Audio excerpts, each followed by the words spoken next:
In 1940s Amsterdam, a woman walked freely through occupied streets while others were hunted. She had connections everywhere. Politicians, German officers, wealthy businessmen. Everyone trusted her. Everyone wanted to help her. But behind closed doors, she was orchestrating something that would horrify even the Nazis themselves. So who was she really? And how did she manage to hide in plain sight for so long?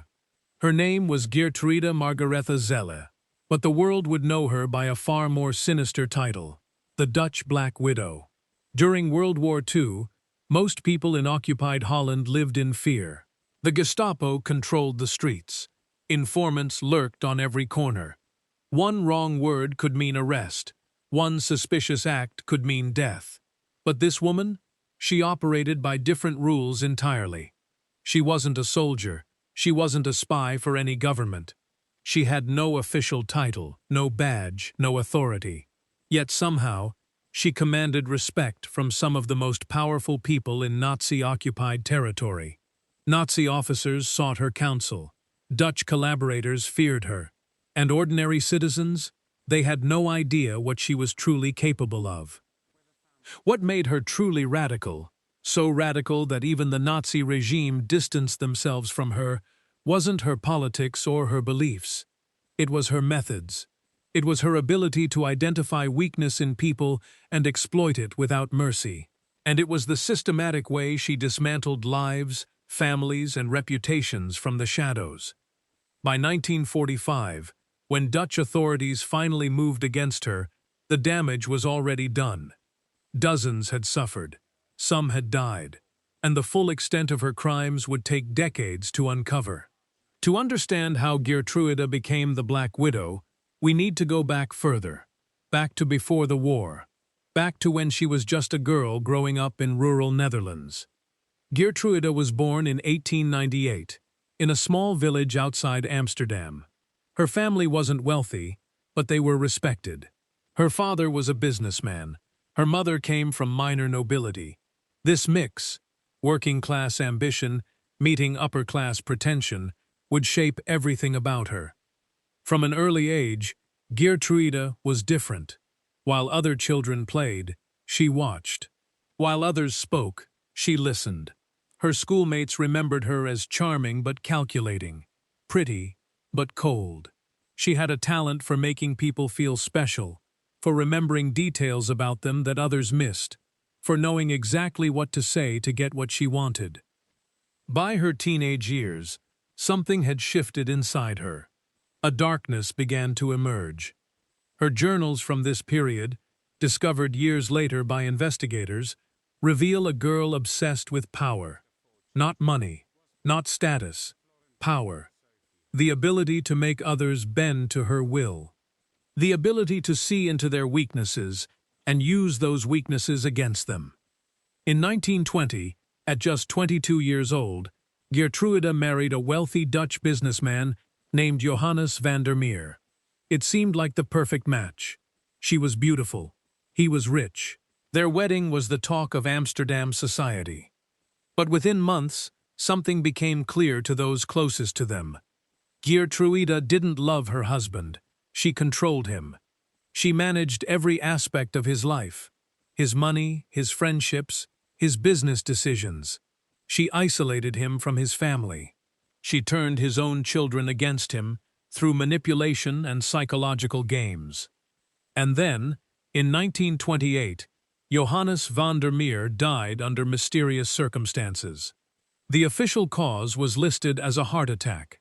But those who knew Geertruida whispered something darker. They whispered about her affair with his doctor. They whispered about the poison that may have been slipped into his evening tea. They whispered about a woman who had finally claimed what she wanted. But these were only whispers. No charges were ever filed. The investigation went nowhere. And Geertruida, she inherited his entire fortune. With money came opportunity.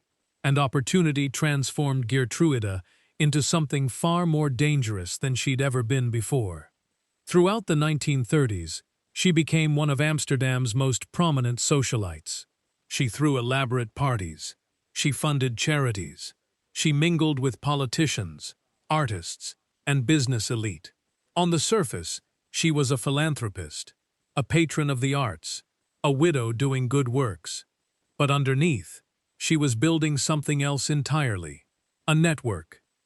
She studied people the way a hunter studies prey. She identified their ambitions, their insecurities, their secrets. A politician who was embezzling money, a businessman having an affair, a judge with a gambling addiction.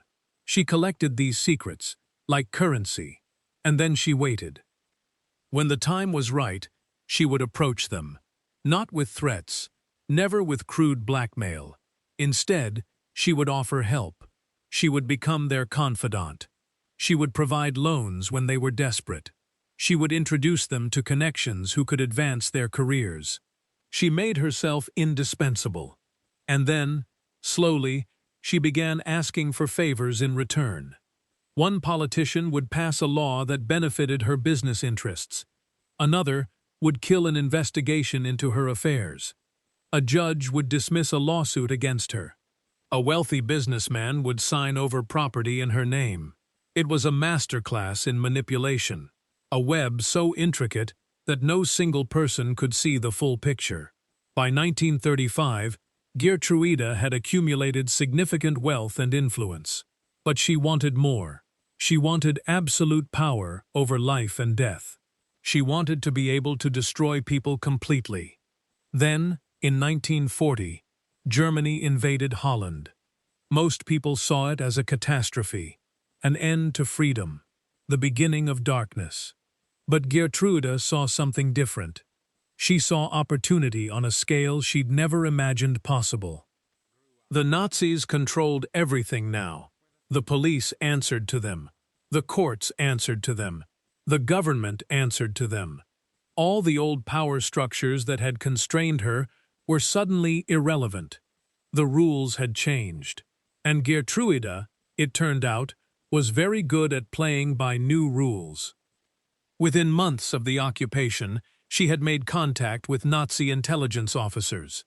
Not as a collaborator exactly, but as someone useful. Someone who had information. Someone who had connections. Someone who understood how to make people disappear. What made Geertruida truly brilliant and truly dangerous was that she didn't simply collaborate with the Nazis. She played a far more complex game. On one side, she worked with Nazi intelligence, providing information about Dutch resistance networks and wealthy families hiding Jews. She was rewarded handsomely for this. The Germans trusted her. She had access to power that few civilians possessed. But on the other side, she simultaneously maintained contacts with Dutch resistance fighters. She told them she was helping them. She claimed to be smuggling information to the Allies. She positioned herself as a double agent working for Holland's freedom. And because she had Nazi connections, the resistance believed her. They thought she was invaluable. A woman on the inside. But here's the truth that investigators would later uncover. She wasn't working for either side. She was working for herself. While claiming to help resistance fighters, she was actually identifying them. Names, locations, meeting places. She would extract this information through charm and psychological manipulation, then sell it to the Nazis. Entire resistance cells were arrested, interrogated, and executed based on information she provided. Meanwhile, she told the Nazis she was recruiting resistance fighters, gathering intelligence from inside the movement. The Nazis believed her. She was so convincing, so charming, so useful that they never questioned her loyalty.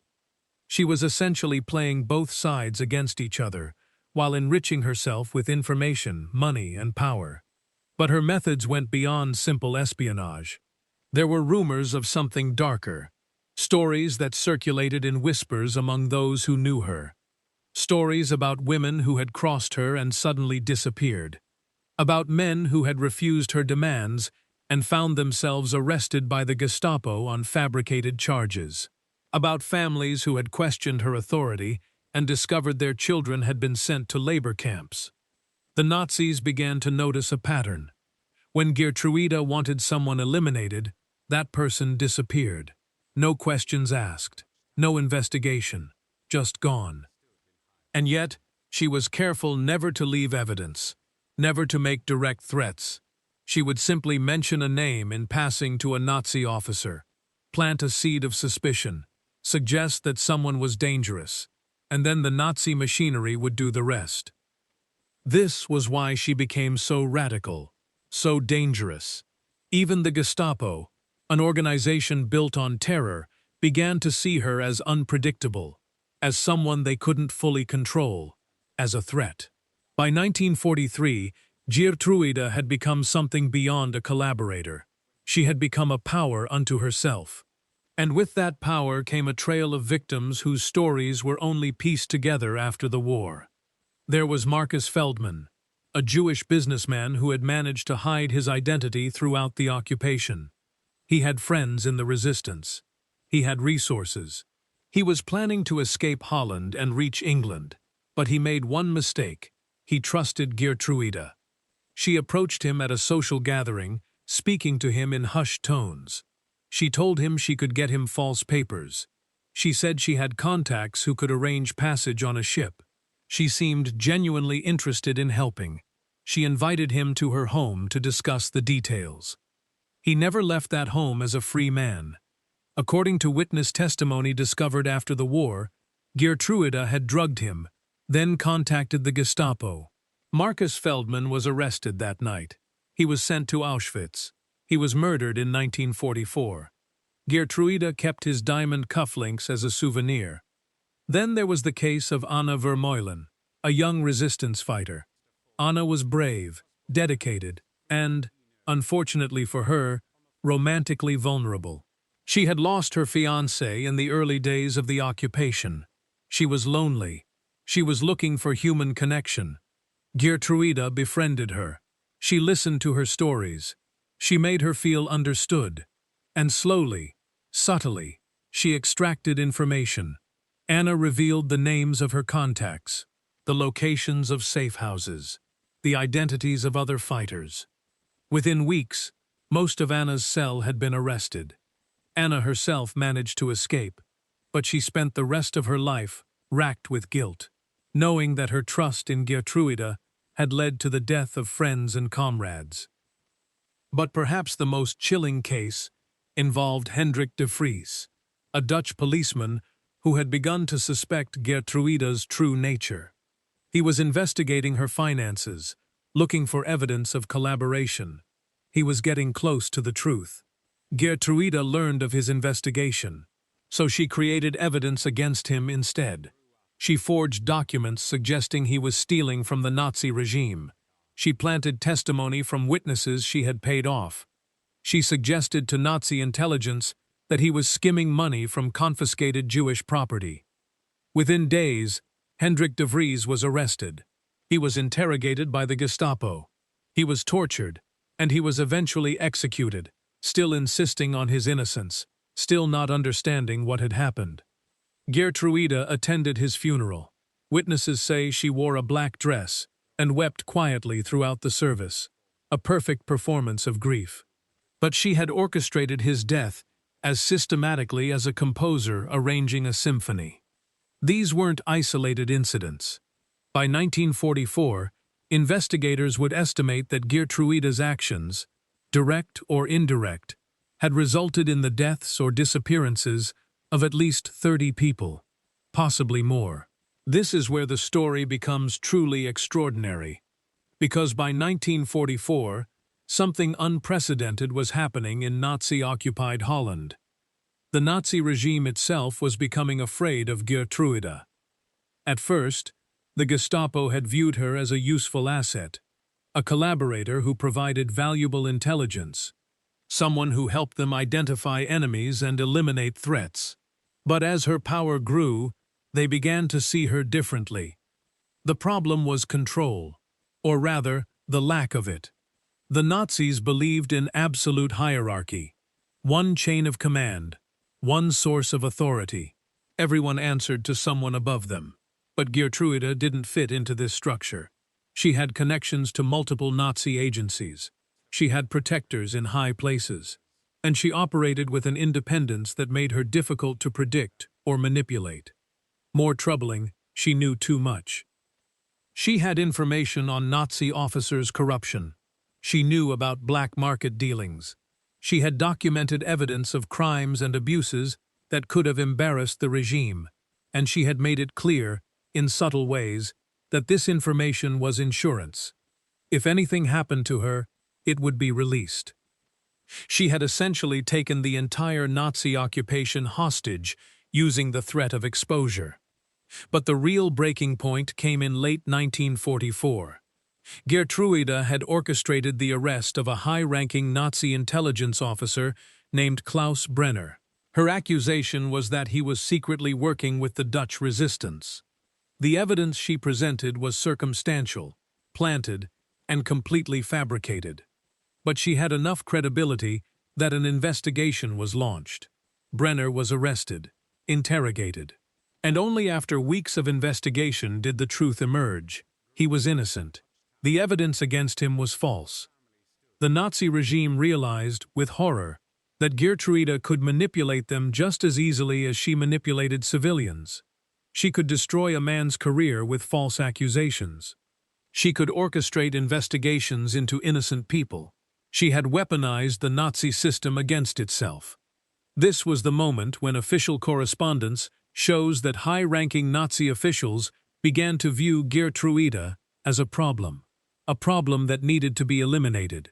But they also knew that eliminating her was dangerous. She had too many connections, too many protectors, too much information. So they did something unusual. They distanced themselves. They cut ties, without confronting her directly. They made it clear that the regime no longer required her services. In essence, they were trying to quietly remove her from their sphere of influence, which meant she was running out of protection. And that meant she was becoming vulnerable.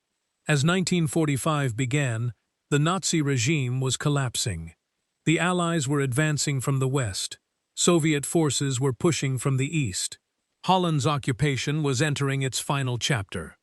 Geertruida understood that the rules were changing again. The power structure that had protected her was crumbling. The Nazis who had kept her safe were now focused on survival, not maintaining their network of informants and collaborators. She made a decision. She would reinvent herself once more. She began reaching out to Dutch resistance leaders, claiming that she had been a secret supporter all along. She suggested that her apparent collaboration was actually a cover, a way to gather intelligence for the Allies. She claimed to have extensive information about Nazi operations, German spy networks, and troop movements. It was a lie, of course, but it was a carefully constructed lie, designed to position her as valuable to whoever won the war. The problem was that the resistance had long memories. Some of them had lost friends and comrades to information that Geertruida had provided to the Nazis. Some of them suspected her true nature, and by 1945 there was enough documentation of her activities that her story didn't hold up. On April 25, 1945, just days before the German surrender, Dutch resistance fighters arrested Geertruida at her home in Amsterdam. She offered no resistance. She didn't beg or plead. According to witnesses, she simply smiled and said, "I've been expecting this." What they found in her home was shocking. Documents detailing her collaborations with the Nazis, lists of names of people she had betrayed, financial records showing payments for information, personal journals describing her methods in clinical detail. But there was something else, something that revealed just how psychologically twisted she had become. She had kept trophies, personal items belonging to people who had disappeared or died after she had betrayed them. A wedding ring, a watch, a child's doll, a leather jacket, objects that she would look at and remember the fear in their eyes when they realized they'd been deceived. When the Dutch authorities realized the full scope of what she had done, the systematic destruction of lives, the manipulation of both Nazi and resistance forces, the cold calculation behind every action, They knew they were dealing with something unprecedented. She wasn't just a collaborator. She wasn't just a spy. She was a predator who had used the chaos of war as cover for her psychological games. And she had been far more effective, far more dangerous, than any official Nazi operative. The question now became, how do you try someone for crimes that don't fit into any existing legal category? The trial of Geertruida Margaretha Zelle began in May 1945, just weeks after Holland's liberation. It was unlike any war crimes trial that had come before it. The prosecution had clear evidence of collaboration. They had documents. They had witness testimony.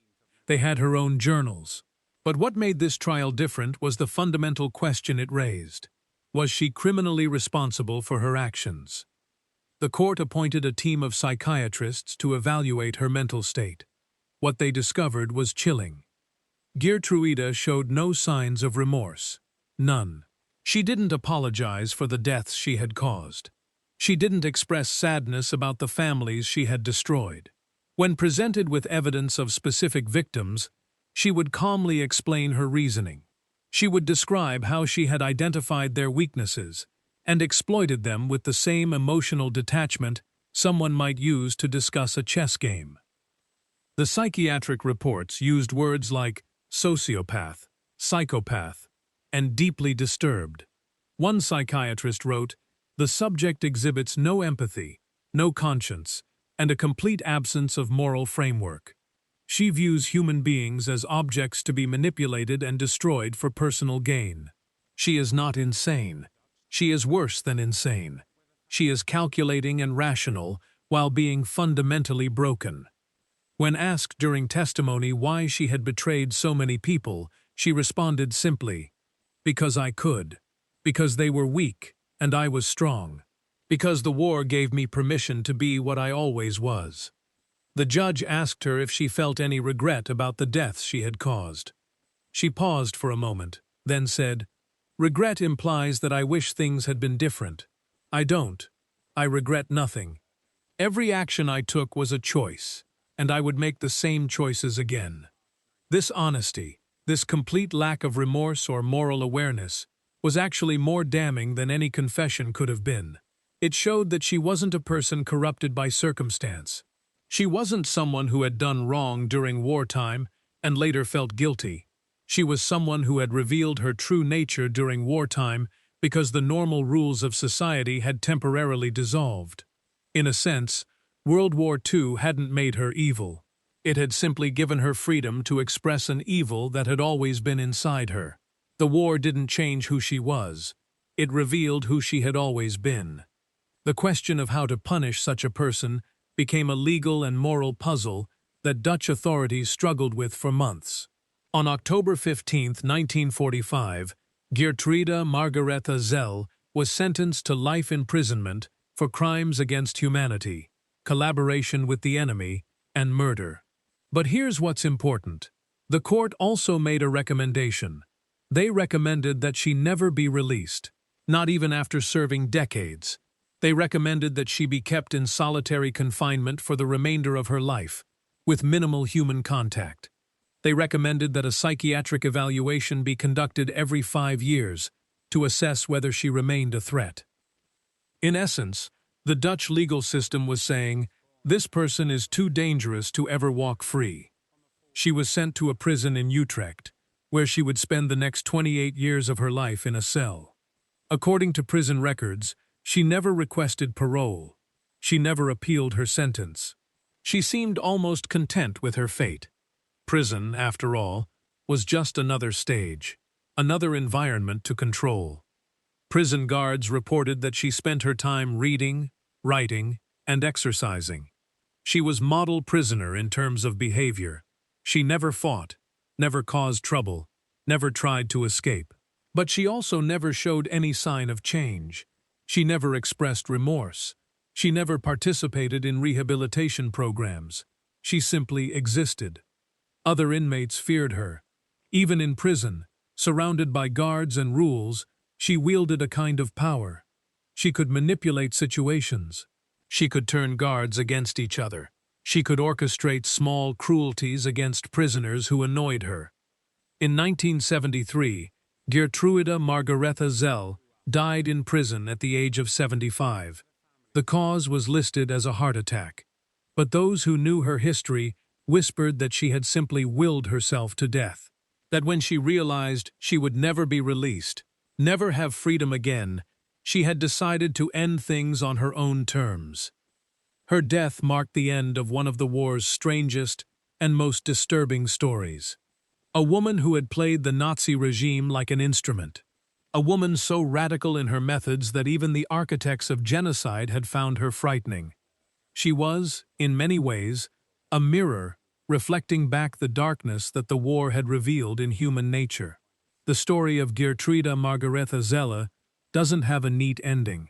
It doesn't provide closure or redemption, and that's precisely why it matters.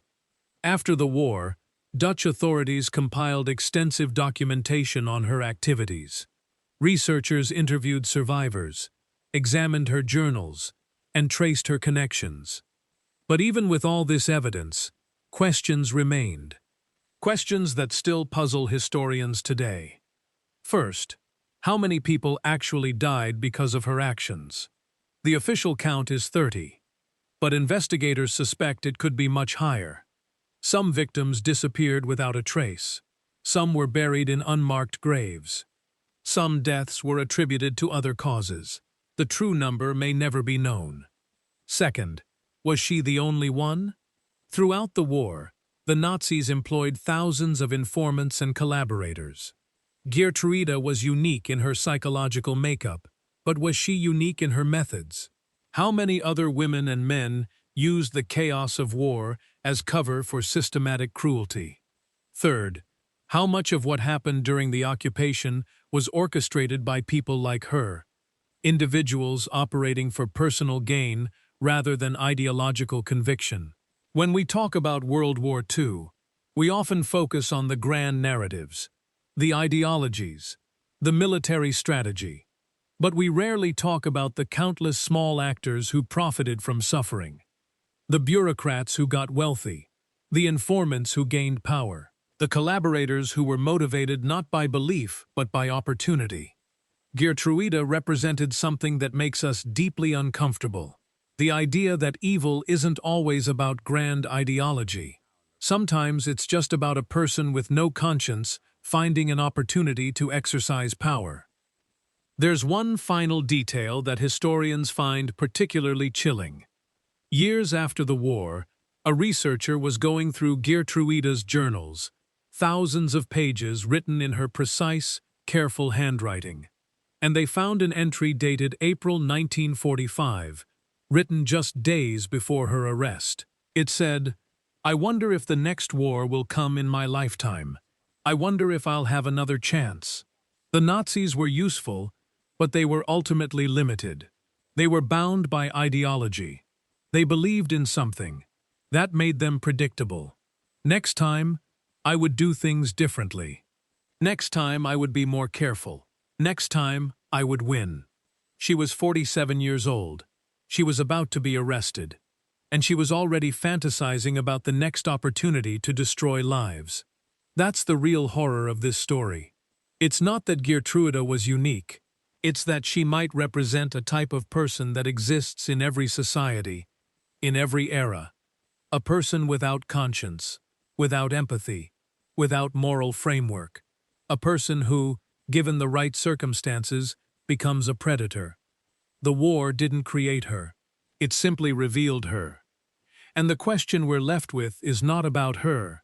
It's about how many others like her are walking among us right now. How many people are waiting for the rules to break down, waiting for chaos to provide cover, waiting for their moment to become something monstrous. Geertruida spent 28 years in prison contemplating that possibility. The Dutch authorities ensured she never had the chance to act on it again. But somewhere out there, in some version of that same chaos, there might be someone else. Someone just like her. Someone with the same absence of conscience, the same talent for manipulation, the same willingness to destroy for personal gain. They're probably walking freely right now. They're probably normal on the surface. They're probably someone you'd trust. And they're probably waiting.